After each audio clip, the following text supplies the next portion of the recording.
Tänk om polisen kunde läsa allt som kriminella skriver.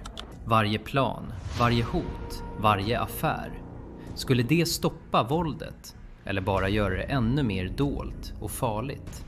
Det du ska få höra nu visar hur en app som såg ut som en vanlig kalkylator blev orsaken till att hundratals av Europas farligaste brottslingar avslöjades. Och varför en av de mest jagade av dem alla, räven, fortfarande är fri. Det här är inte bara en kriminalhistoria. Det är en berättelse om hur teknik förändrar den kriminella världen och hur polisen hela tiden tvingas anpassa sig för att inte hamna efter. Det är en historia om en digital förändring som vände upp och ner på allt. Om en kamp där reglerna hela tiden ändras.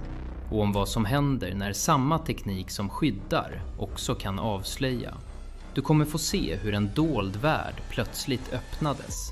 Hur hemligheter blev bevis. Och hur något som verkade säkert visade sig vara en fälla. Det här är historien om Encrochat, Anom och jakten på en man som ville tjäna 100 miljoner kronor. En jakt som fortfarande pågår och som påverkar mer än man först tror. Under flera år var den kriminella världen övertygad om att de hade hittat den perfekta fristaden. En plats där de kunde planera mord, smuggla tonvis med narkotika och tvätta svarta pengar, helt skyddade från insyn. Denna fristad hette Encrochat, en krypterad kommunikationstjänst som marknadsfördes med ett enda löfte: total anonymitet. Men bakom löftet dolde sig en sanning som skulle skaka om den organiserade brottsligheten i grunden. I februari 2020, några mil från Engelska kanalen, i ett anspråkslöst hus på den franska landsbygden, sitter åklagaren Alexandre. Han är trött, utarbetad. De senaste åren har den grova brottsligheten blivit allt mer gränslös och de kriminella har med skrämmande hastighet anpassat sig till den digitala världen. I centrum för denna negativa spiral står de krypterade chattarna. Här planeras mord, hämndaktioner och storskalig handel med vapen och narkotika.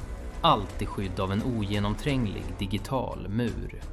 För polisen och åklagare har det varit en frustrerande katt- och råttalek där de ständigt legat steget efter. Det var under 2017 som Encrochat-telefonerna började dyka upp allt oftare i brottsutredningar efter att flera konkurrerande tjänster hade stängts ner. De första modellerna såldes via sajter som eBay, men snart spreds de genom personliga kontakter över hela Europa. Personerna bakom Encrochat hade skapat 2 operativsystem för relativt billiga Android-telefoner. Ett såg ut som en vanlig Android utan möjlighet att ringa eller surfa, designat för att inte väcka misstankar. Det andra, det hemliga, innehöll Encrochat. Genom en enkel knapptryckning, volymreglaget och på-knappen samtidigt och en lösenordsinmatning öppnades den krypterade världen. Meddelanden kunde skickas säkert, platstjänster var avaktiverade, men telefonen behövde koppla upp sig mot mobilnätet. Och för den som riskerade att bli avslöjad fanns en panikkod som raderade allt på telefonen. Enligt franska myndigheter hade Encrochat över 60 000 användare, främst i Europa. När det franska gendarmeriets cyberpolis C3N noggrant analyserade de Encrochat-telefoner de kommit över gjorde de ett avgörande fynd. All datatrafik från den krypterade tjänsten tycktes passera en serverhall i Roubaix, en stad i distriktet Lille. Det var här Alexandre, som ansvarig åklagare med inriktning mot organiserad brottslighet, fick fallet på sitt bord. Den initiala informationen indikerade att företaget bakom Encrochat möjliggjorde grov organiserad brottslighet. Alexandre och hans kollegor beslutade att inleda en förundersökning. Till skillnad från i Sverige kunde franska åklagare starta förundersökningar mot juridiska personer, i detta fall företaget Encrochat. Den rättsliga grunden var att de okända personerna bakom tjänsten erbjöd en odeklarerad och olaglig krypterad tjänst för försäljning i Frankrike, med full vetskap om att deras kunder använde den för att begå allvarliga brott. Alexandre kallade in ytterligare teknisk expertis från den franska underrättelsetjänsten. Nu satt han där med datorn uppslagen och väntade på en lägesrapport från den hemliga operationen. Han tittade ut genom fönstret, drog handen över sitt snaggade mörka hår. Då ringde hans telefon. Med darr på handen förde han luren till örat. Rösten i andra änden tillhörde en medarbetare på den franska cyberpolisen. Vi är inne, vad gör vi nu? Alexandre förstod att det var ett genombrott, men han kunde ännu inte föreställa sig omfattningen av vad som just skett. Efter några omtumlande timmar i samtal med ett fåtal utvalda länder inom Europol stod det klart. Alexandre och hans medarbetare kunde ta del av tiotusentals ledande kriminellas pågående brottsplaner. Det var en enorm seger. Ändå kände Alexandre ett obehag. Det som skrevs i chattarna hade en råhet som lämnade få oberörda. Och det var bråttom. Om upptäckten skulle ha någon betydelse gällde det att säkra så mycket bevisning som möjligt innan det blev uppenbart för användarna att deras telefoner inte längre var skyddade. Samtidigt behövde man stoppa alla mordplaner som man nu kunde följa i realtid. Och de var fler än någon kunnat föreställa sig. Denna operation, som skulle komma att kallas Operation Encrochat, var inte bara en teknisk triumf. Det var en moralisk prövning av sällan skådat slag. Att läsa de mest intima och brutala konversationerna mellan brottslingar gav en unik och skrämmande inblick i en värld som annars var hermetiskt tillsluten. Det var som att öppna Pandoras ask, där varje meddelande avslöjade nya lager av våld, girighet och mänskligt förfall. Men det innebar också att polisen nu bar ett tungt ansvar att agera på information som kunde rädda liv, men som också ställde svåra juridiska och etiska frågor på sin spets. Hur långt kunde man gå i jakten på brottslingar utan att kompromissa med rättsstatens principer? Vem var egentligen hjälten i denna berättelse? De som avslöjade brotten eller de som försökte navigera i en värld där gränserna mellan rätt och fel suddades ut? Och hur skulle man hantera en sådan flodvåg av information? En tsunami av brottsplaner som hotade att överväldiga hela rättssystemet. Frågorna var många och svaren långt ifrån enkla. Men en sak var säker. Världen skulle aldrig bli densamma efter Encrochat. Medan Alexandre och hans team i Frankrike brottades med de första konsekvenserna av Encrochat-genombrottet befann sig en svensk polis i hjärtat av den internationella brottsbekämpningen. Ovetande om att han snart skulle bli en central figur i den största insatsen mot organiserad brottslighet i Europas historia. I början av 2020, medan Alexandre i Frankrike stod inför en flodvåg av krypterade meddelanden, befann sig den svenska polisen Putte på Europols högkvarter i Haag, Nederländerna. Putte, likt många andra handläggare på nationella operativa avdelningen, NOA, föredrog att hålla en låg profil. Men de som kände honom från hans tid i yttre tjänst mindes en social, vältränad och respekterad polis. Mellan 1994 och 2004 hade han arbetat som närpolis och narkotikapolis i Västerort i Stockholm. Områden som Rinkeby, Tensta och Husby, då som nu klassade som särskilt utsatta. Ena dagen patrullerade han torgen, nästa dag spanade han på misstänkta individer. Denna variation, pendlingen mellan högt och lågt, var tjusningen med jobbet. Hans närvaro på gatan gav honom en viss respekt bland knarkförsäljarna. De kände till spelreglerna och visste att polisen var dem på spåren. Men på den tiden handlade det om gram och hekton som beslagtogs. Tanken på att minderåriga kurirer skulle transportera 5 kilo kokain i en ryggsäck värt uppemot 4,5 miljoner kronor på gatan var helt främmande. En avgörande anledning till Puttes placering i Haag var den alarmerande utvecklingen att svenska kriminella nätverk i allt högre grad etablerade sig internationellt. De fanns i Grekland, Nederländerna, Marocko, Somalia, Turkiet och Sydamerika. Men framförallt i Spanien. Under en period uppehöll sig så många som 200 svenskar från den kriminella miljön i Spanien, långt bortom de svenska myndigheternas vakande ögon. Förutom det behagliga klimatet och avståndet till svensk polis, kronofogden och andra myndigheter erbjöd Spanien en perfekt bas för den som ville bedriva narkotikaaffärer. Europa hade blivit en så betydande marknad att kartellerna och maffiorna hade egna representanter på plats i flera länder, inte minst i Spanien. Dessa agenter arbetade aktivt med att hitta köpare till kokain från Sydamerika, cannabis från Marocko och amfetamin och ecstasy från de otaliga knarkfabrikerna i Nederländerna. I hamnarna runt om i Europa fanns korrupta hamnarbetare och tjänstemän, så kallade dörrar, som lät laster med narkotika slinka förbi, vanligen mot ersättning.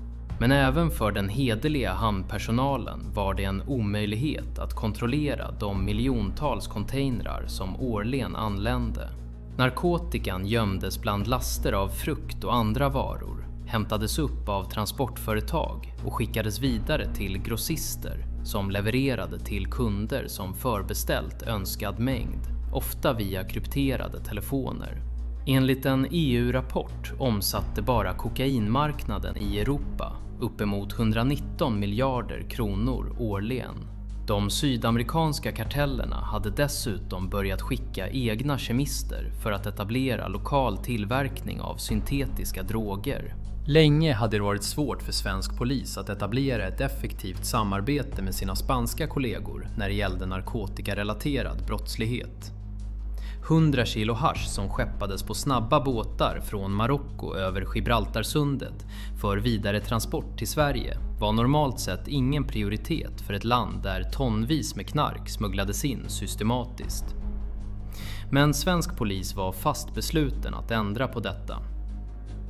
Tidigt under våren 2018 hade Putte och andra representanter från det svenska rättsväsendet träffat spanska kollegor på Europols högkvarter. Syftet var att övertyga spanjorerna om att intensifiera samarbetet kring de kriminella nätverk från Sverige som etablerat sig längs Solkusten. Efter någon månad reste Putte och hans kollegor till Malaga för att fördjupa samarbetet. De hade tur. Just då pågick en omfattande spaning gällande internationell narkotikasmuggling där ett 20-tal svenskar var synliga. Spanjorerna ville veta mer om vilka personer de hade att göra med och för Noah var de lätta att identifiera.